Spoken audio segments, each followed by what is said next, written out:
myth in the realm of international business, a key subdiscipline within the research domains of management and strategy, in which the MSI, Managerial Economics, Strategy and Innovation Department, is specialized. The myth pertains to the world economy. The myth. During the last decades, as protectionist reflections became more important, the world economy has witnessed a strong trend towards de-globalization. Now the facts. The world economy currently does not witness de-globalization, but another type of globalization, call it regionalization, and compared to a decade ago, we live in a multipolar world instead of a US-dominated world, with an increasing involvement of China. In fact, we think there is such a thing like a shift from globalization towards regionalization and multipolarity, in the sense that we definitely experienced an increase in protectionist reflections during the last decade, but that does not mean globalization stopped. And hence, we believe that de-globalization anno 2025 is a myth.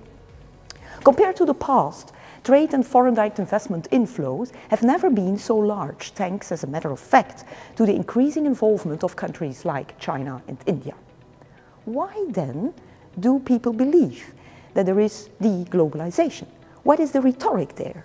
There were, of course, many obstacles to trade and investment worldwide. The Brexit vote, which reduced economic relations between the UK and the EU, the US-China trade war, increasing tariffs on electric cars, for instance, a frustrating capacity to intervene in trade disputes from the side of the World Trade Organization, fierce protectionism related to the export of chips technology in different directions between US, Europe, and China, and increasing screening mechanisms in sensitive industries like water and gas supply, and the military conflict, in particularly the Ukrainian war and the Israeli-Gaza conflict.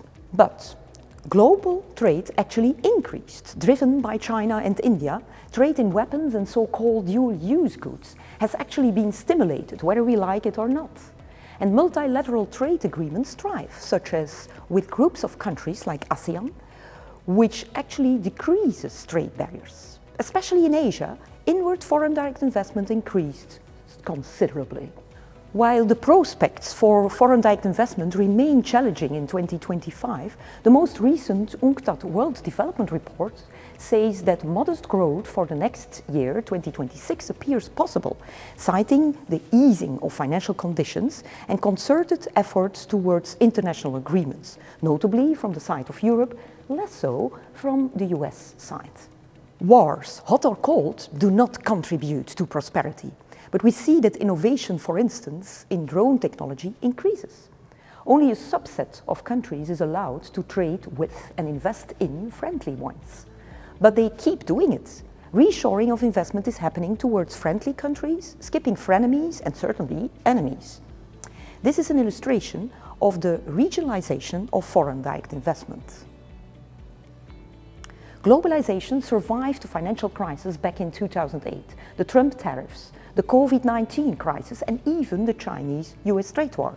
We see a slowdown of the positive trend in trade and investment, but not a reversal. Some call this slowbalization. China and other countries like Malaysia, Korea, and Indonesia have become more integrated in global trade, and this explains the surge in global trade. Therefore, we should not talk about de-globalization, but something else takes place, a shift from globalization to multipolarity. A fully multipolar world composed of three groups, the US, Europe and China, perhaps four, depending on how India develops, is underway. These large regions are distinct in the workings of their economies, laws, cultures and security networks. Trade tensions and advances in technology are just some of the fissures around which the world is splitting into these distinct regions. Multipolarity is gaining traction and will have two broad axes. First, the poles in the multipolar world have to be large in terms of economic, financial and geopolitical power.